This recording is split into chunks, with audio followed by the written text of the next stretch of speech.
దేవుని నామమున స్తోత్రం. మీ అందరికి వందనాలు.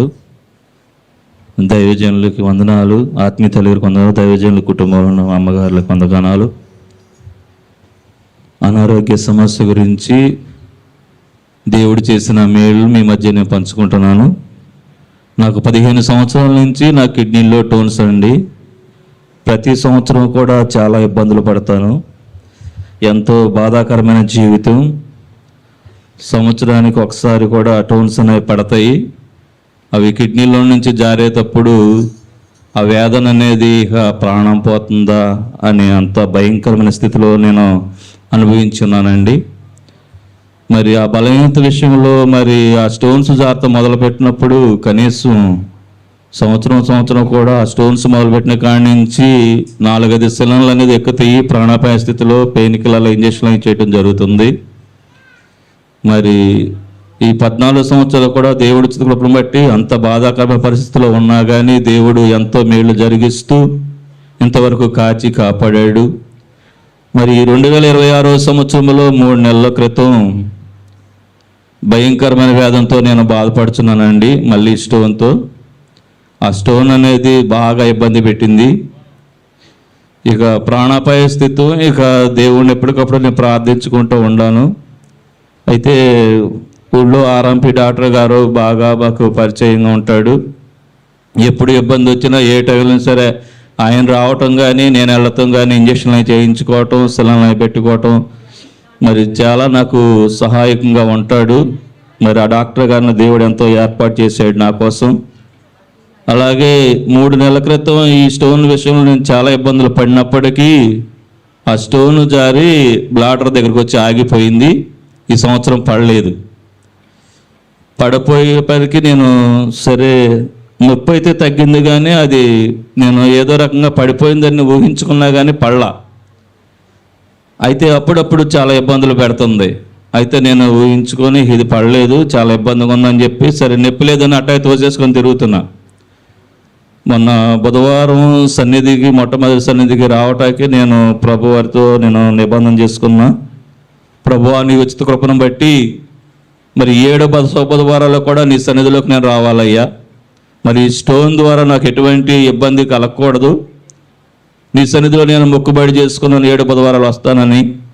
మరి ఏ విధమైన ఇబ్బందులు పెట్టినా ఎటువంటి ప్రాణాపాయ స్థితి వచ్చినా మరి నీ సన్నిధిలో నేను తప్పిపోకూడదు అయ్యా, నీ సాక్షిగా నేను నిలబడతాను అని నేను ప్రార్థన చేసుకున్నప్పుడు మొట్టమొదటి బుధవారం వచ్చాను.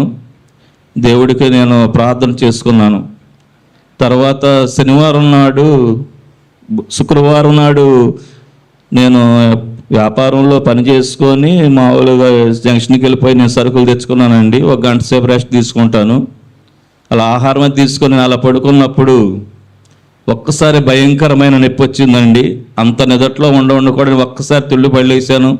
ఎందుకంటే ఆ స్టోన్ నొప్పి స్టార్ట్ అయిందంటే ప్రాణం పోతుంది. అంత భయంకరమైన వేదంతో ఉంటుంది. ఆ నొప్పి అలా స్టార్ట్ అవ్వగానే ఎమ్మటే లేచి కూర్చొని ఇలా నొప్పి వచ్చింది, ఇలా స్టార్ట్ అయిందని నేను చెప్పాను. నేను చెప్పినప్పుడు ఆమె డాక్టర్ గారు ఫోన్ చేస్తానంది, వద్దులే అని చెప్పాను అన్నాను. ఆ నొప్పి భయంకరంగా ఒక్కసారి కిడ్నీ నుంచి కిందకి ఎమ్మటే జారిపోయినట్టు అనిపించి నొప్పి ఆగిపోయింది. సరే ఇది నాలుగు తోసేయకూడదు, మరి సన్నిధిలో మనం అడుగుతున్నాం, సరే పెద్ద డాక్టర్ దగ్గరికి వెళ్ళి చూపించుకుందామని చెప్పి ఆ రోజు శుక్రవారం రాత్రి నేను ప్రభువారి ప్రార్థన చేసుకున్న కుటుంబారాధనలో, ప్రభు నీ చిత్తం అయితే ఏమై ఉన్నదో నాకైతే తెలియదు కానీ నేను డాక్టర్ గారి దగ్గరికి వెళ్తున్నాను, ఏదైనా సరే మంచి వార్తే వినాలి ప్రభువా, మరి ఎటువంటి అపాయం ఉండకూడదు, ప్రాణాపాయ స్థితి ఉండకూడదు అని చెప్పి మా బాబుని ఎమ్మడి పెట్టుకొని నేను వెళ్ళానండి హాస్పిటల్కి, ఏలూరు జేఎంఆర్ హాస్పిటల్కి. ఆ డాక్టర్ గారు చూసి మరి నేను చెప్పిన విధానాన్ని బట్టి పరీక్షలు రాశారు. ఆ పరీక్షలు రాసినప్పుడు సిటీ స్కాన్ రాశారు. ఇదైతే ఏదుండా లోపం తెలిసిపోద్ది, అది ఆహారం ద్వారా తయారవుతుందా లేకపోతే ఎలా తయారవుతుంది, లేకపోతే లోకడ ఏమన్నా తయారైనవి ఉండి మొక్కలుగా పడుతున్నాయా మరి చూద్దామని చెప్పి రాశారు. మరి ఆ స్కాన్ చేసినప్పుడు డాక్టర్ గారు తీసుకొచ్చి ఆ రిపోర్ట్ ఇచ్చినప్పుడు చూశారు. నువ్వు ఇన్నాళ్ళు ఎలా ఉండవు, ఇది బాగా డేంజర్ పరిస్థితి, సీరియస్, ఈ పళ్ళని ఎప్పటికప్పుడే ఆపరేషన్ చేయాలన్నారు. అయితే నేను సిద్ధపడి వెళ్ళలేదు. అయితే అప్పుడు డాక్టర్ గారిని అడిగినప్పుడు మరి ఇంత సొమ్ము అవుతుంది, మరి సొమ్ము మీరు సిద్ధపరచుకోండి, మేము 1 గంటకు ఉండం అక్కడ డాక్టర్ గారి దగ్గర, 2 గంటలకల్లా చేయాలి, సీరియస్ అన్నారు. సరే మా అన్నయ్య గారు ఒక ఆయన ఉన్నాడు, ఆయన విజయవాడలో సర్జరీ చేయించుకున్నాడు ఇలా స్టోన్ విషయంలో. వాళ్ళ ఫోన్ చేసి నేను కనుక్కున్నా, మరి ఇలా అంటున్నారు డాక్టర్ గారు, ఇంత సీరియస్గా ఉందంటున్నారు, మరి ఏంటన్నయ్య మరి అంటే, ఆయన తెలిసిన డాక్టర్ గారు పక్కన ఉన్న ఆయనకి ఫోన్ చేసి కనుక్కుంటే, సరే రమ్మనంటే మనం చేసేద్దాము, తక్కువలో చేద్దాము, ఆరోగ్యశ్రీ కూడా పెడదాము, ఇప్పుడు మీరు క్యాష్ కట్టేసుకోండి, ఆరోగ్యశ్రీ 25 రోజులకు పడతాయి అని అంటే, సర్లే అని చెప్పి మేము సిద్ధపడ్డాం. మేము సిద్ధపడినప్పుడు ఇక శనివారం నాడు సిద్ధపడి ఇక ఆదివారము సన్నిధికి వెళ్ళి, సన్నిధి మానకుండా, ఏదైనా సరే ప్రాణాపాయమైనా సరే ఆదివారం మానకూడదు, ప్రభు పని చేయాలి, తర్వాతే నా పని మీద నేను వెళ్ళాలని ఆదివారం వచ్చామండి ప్రార్థన చేసుకొని. ఆదివారం బాగానే మందిరంలో ఉన్నాం, బాగానే ఉన్నది. అయితే చిన్నయ్య గారు వాక్యం మాట్లాడుతున్నారు. మరి సంఘ విషయంలో 2 నచ్చని ఉంటాయి, ఒకటేమో పాపం గురించి, ఒకటి దశంభం గురించి అని మాట్లాడుతున్నారు. అని దశంభం గురించి మాట్లాడుతుండగా దేవుడు నన్ను దర్శించాడు, హెచ్చరించాడు వాక్యం ద్వారా. అయితే దేవుడు నేను కళ్ళు మూసుకున్నప్పుడే నేను సమర్పణ చేసుకున్నా. యాకోబు జీవితం గురించి మాట్లాడాడు చిన్నయ్య గారు దేవుడి ద్వారా. అప్పుడు మాట్లాడినప్పుడు యాకోబు ఏమీ లేనప్పుడు ఆయన బయలుదేరి వెళ్ళేటప్పుడు ఒకసారి ఆగిపోయి, తినడానికి ఆహారమును, కట్టుకోవడానికి వస్త్రములు, మార్గము సరళము చేస్తే నాకిచ్చి యావత్తులో నీకు 10వ భాగం నేను సమర్పిస్తానని ఏమీ లేనప్పుడే మొక్కున్నాడు అని చెప్పి మాట్లాడారు. అక్కడికే నేను మౌనంగా నుండిపోయా. తర్వాత మాట్లాడారు, మీకు ఆరోగ్యం కావాలా సమర్పణ చేసుకోండి, మరి మీకు ఉద్యోగం కావాలా, గృహములు కావాలా అని చెప్పి మళ్ళీ దేవుడు నాతో మాట్లాడేచ్చరంగా. అప్పుడు నేను సమర్పణ చేసుకున్నా.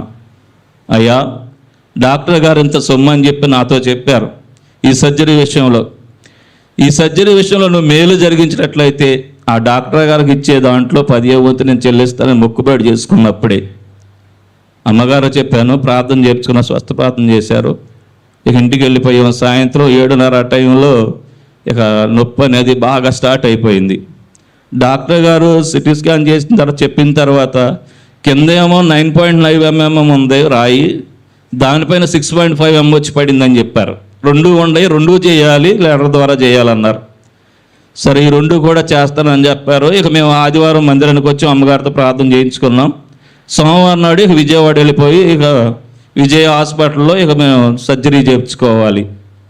ఇక ఆదివారం సాయంత్రం 7:30కి స్టార్ట్ అయిన నొప్పులు.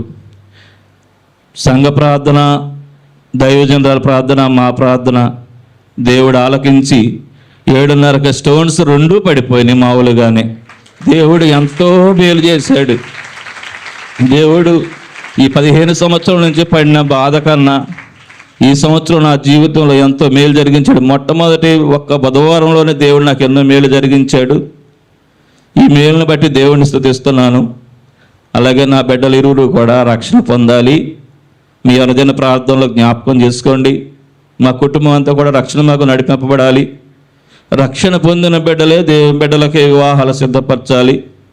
అయితే బిడ్డలిద్దరూ కూడా ఉద్యోగాలు చేస్తున్నారు, ఇంకా మంచి ఉద్యోగాల కోసం వారు సిద్ధపడుతున్నారు. ఎగ్జామ్లు రాశారు, ఇంటర్వ్యూలు అయినాయి, సెలెక్ట్ అవ్వాలి. దైవజనులు ప్రార్థనలు పెట్టారు, సంఘం ప్రార్థనలు పెట్టారు. దేవుడు మేలు జరిగిస్తారు. ఎంతో అపాయంలో నన్ను తప్పించి మేలు జరిగించారు. బిడ్డల జీవితంలో కూడా మేలు జరిగిస్తారని ఎంతో నమ్ముతున్నాను. ఈ సాక్ష్యమేనండి. దేవుని నామమున స్తోత్రం. మీ అందరికీ వందనాలు.